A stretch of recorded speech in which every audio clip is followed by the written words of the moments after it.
বিসমিল্লাহির রহমানির রহিম। আসসালামু আলাইকুম viewers, welcome to my channel Samia's রেসিপিতে।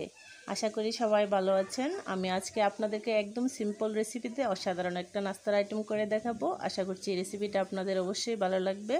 যাদের কাছে রেসিপি ভালো লাগবে তারা অবশ্যই পেজ ফলো করে আমার পাশে থাকবেন। আজকে আমি তেল ছাড়া নরম সফট তুলতুলে একটা আলুর পরোটা বানিয়ে দেখাবো। যারা তেল খেতে পছন্দ করেন না তারা অবশ্যই রেসিপিটা ট্রাই করতে পারেন। এই রেসিপিটা খেতে অসাধারণ হয়েছিল। এখন আমি আটা দিয়ে একটা ডো বানিয়ে নেব। প্রথমে নিয়ে নিলাম এখানে আমি 1 কাপ আটা, দিয়ে দিচ্ছি এখানে 2 টেবিল চামচ চিনি, আর দিয়ে দেব স্বাদ মতো লবণ, আর দিয়ে দিচ্ছি এখানে 1 চামচ বেকিং পাউডার আর হাফ চামচ বেকিং সোডা। এখন সবগুলো উপকরণ চামচ দিয়ে ভালো করে নেড়েচেড়ে মিশিয়ে নেব। আর দিয়ে দিচ্ছি এখানে আমি 2 টেবিল চামচ সয়াবিন তেল। তারপর আবারও নেড়েচেড়ে আমি সবগুলো উপকরণ ভালো করে মিশিয়ে নেব। এরপর দিয়ে দেবো এখানে আমি পানি। এখানে আমি কুসুম গরম পানি নিয়েছি। অল্প অল্প পানি দিয়ে আমি ডোটা তৈরি করে নেব। একেবারে বেশি পানি দেওয়া যাবে না, তাহলে ডোটা নরম হয়ে যাবে। তো এখন ডোটা তৈরি করা হয়ে গিয়েছে। তো এখন আমি একটা ঢাকনা দিয়ে ঢেকে রেস্টে রেখে দেবো 1 ঘন্টা।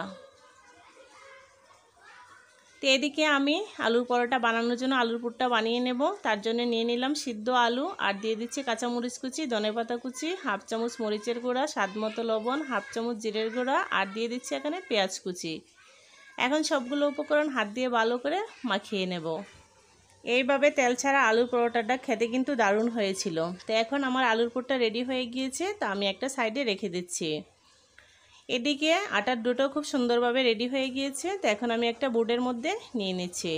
তার উপরে সামান্য আটা ছড়িয়ে দেব। তারপর হাত দিয়ে আবারও আমি 3-4 মিনিট এটাকে মথে নেব। একটা সফট ডো বানিয়ে নেব। তো আপনারা অবশ্যই এই রেসিপিটা বাসায় ট্রাই করবেন আর কমেন্টে জানাবেন খেতে কেমন হয়েছিল। তো এখন ডো থেকে অল্প একটু লিচি নিয়ে নেব। তারপর আমি একটা রুটি বেলে নিচ্ছি।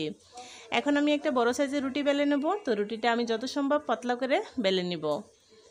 রুটিটা বেলা হয়ে গিয়েছে। তো এর উপরে আমি দিয়ে দেবো তৈরি করে রাখা আলুর পুরটা। তো আলুর পুরটা আমি সবটা রুটির মধ্যে আমি ছড়িয়ে দেব। এখন আমি প্রথমে এক পাশ টেনে এভাবে বাজ দিয়ে নিচ্ছি পরোটা শেপেই। তারপর অপর পাশটাও আমি এভাবে হাত দিয়ে টেনে বাজ করে নেব। তারপর চেপে চেপে একটু সেট করে নিচ্ছি। এখন প্রথমে একটা পাশ টেনে এভাবে বেলে নেব, একদম রোলের মতো বানিয়ে নেব। এখন এই সাইডটায় আমি হালকা পানি লাগিয়ে আমি এটা সিল করে নেব। এখন হাত দিয়ে আমি ডলে রোলটাকে একটু সফট করে নিয়েছি। এখন মাঝখানটা আঙুল দিয়ে একটু চেপে নেব। তারপর এভাবে দুই পাশ বাজ দিয়ে নিচ্ছি। এখন একটা নাইফ দিয়ে আমি এর মাঝখানটা একটু কেটে নেব। তারপর দুই পাশ টেনে আমি আলাদা করে নিচ্ছি। হাতের মধ্যে সামান্য তেল লাগিয়ে আমি চেপে চেপে রুটিটা বড় করে নিচ্ছি। তো অনেকগুলো লেয়ার তৈরি হয়েছে। তো এখন আমি একটা প্লেটে নিয়ে নেব। তো আগে থেকে প্লেটের মধ্যে সামান্য তেল ব্রাশ করে নিয়েছি। তো এখন রুটির উপরে দিয়ে দেব ডিমের কুসুম। তো ডিমের কুসুমটাকে আমি ফেটিয়ে নিয়েছি। তো এখন আমি এর উপরে লাগিয়ে নিচ্ছি। তার উপরে দিয়ে দেব আমি সামান্য সাদা তিল। তো তিলটা দিলে দেখতে খুবই সুন্দর লাগে। তারপর আমি চুলাতে চলে যাব। তো চুলাতে একটা প্যান বসিয়ে আগে থেকে আমি 5 মিনিট প্রিহিট করে নিয়েছি। তো এখন আমি এই থালাটা বসিয়ে দেব। তারপর আমি ঢাকনা দিয়ে ঢেকে এটাকে 30 থেকে 40 মিনিট আমি কুক করে নেব। তো 40 মিনিট পর ফিরে আসলাম। তো এখন আমি ঢাকনাটা খুলে দেখে নিচ্ছি যে আমার এই আলুর পরোটা রেডি হয়েছে কিনা। তো মাশাআল্লাহ খুব সুন্দরভাবে রেডি হয়েছে। তো অনেক সুন্দর একটা কালারও চলে এসেছে।